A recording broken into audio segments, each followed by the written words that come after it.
အားလုံးပဲမင်္ဂလာပါရှင်။အောင်မြင်သူတိုင်းကျင့်သုံးခဲ့တဲ့အကျင့်ခုတည်းကမှစက်တမမြောက်အကျင့်ဖြစ်တဲ့စနစ်ကြီးဆိုတဲ့စကားလုံးကိုကြားပူကြမှာပါ။ရိုးရှင်းပြောရရင်ဒါဟာပေါက်ဆက်ခြင်းပါပဲ။ဒါပေမဲ့ဒါဟာတာမန်ပေါက်ဆက်တာမျိုးတော့မဟုတ်ပါဘူး။အစိတ်အပိုင်းတစ်ခုစီရဲ့စွမ်းဆောင်ရည်ထက်ပေါင်းလိုက်တဲ့အခါထပ်လာတဲ့စုပေါင်းအင်အားကပုံမကြီးမားလာတာကိုဆိုလိုတာပါ။တနည်းအားဖြင့်စုပေါင်းအင်အားဒီတဝူးချင်းအင်အားထက်တာလွန်သည်ဆိုတဲ့သဘောတရားပါပဲ။ဥပမာအပင်တပင်ရှင်တန်ဖို့နေရောင်ရှိနဲ့မြေဩဇာတို့လိုအပ်ပါတယ်။ဒါတွေတစ်ခုချင်းစီတည်တတ်ရှိနေုံနဲ့မလုံလောက်ပါဘူး။အဲ့ဒီမှာ system ဆိုတဲ့စနစ်နဲ့ energy ဆိုတဲ့စွမ်းအင်ကိုပေါင်းစပ်ပေးရမယ်။တောင်သူတယောက်ရဲ့အခန်းကဏ္ဍကအရေးကြီးလာပါတယ်။နေရောင်ရေမြေတို့ကိုမှန်ကန်တဲ့အထူအစနဲ့ပေါင်းစပ်ညီနှံပေးလိုက်တဲ့အခါမှသာတင်းနံတွေဝေဆာထွက်လာတာဖြစ်ပါတယ်။ဒါဟာတဘာဝရဲ့စနစ်ကြီးပါပဲ။ဒီသဘောတရားဟာနေပညာလောကမှာလည်းအတူတူပါပဲ globalization ခေတ်မှာ hardware တွေဖြစ်တဲ့ keyboard နဲ့ mouse တို့ပေါင်းစပ်တဲ့အခါပုံမှုအဆင့်မြင့်တဲ့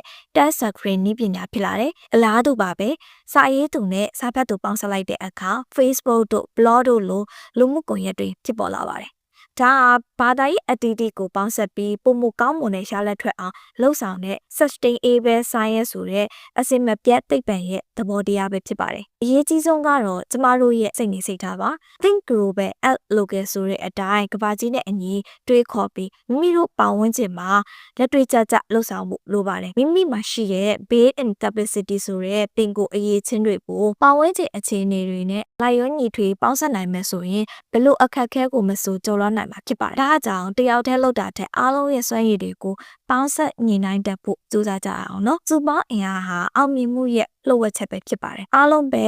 စနစ်ကြီးရဲ့စွမ်းအားနဲ့အောင်မြင်နိုင်ကြပါစေနော်။အဆုံးထိနားဆင်ပေးခဲ့ကြတဲ့အတွက်ကျေးဇူးတင်ပါတယ်။နောက်ထပ်ဗီဒီယိုတွေမှာပြန်လည်ဆုံတွေ့ကြမယ်နော်။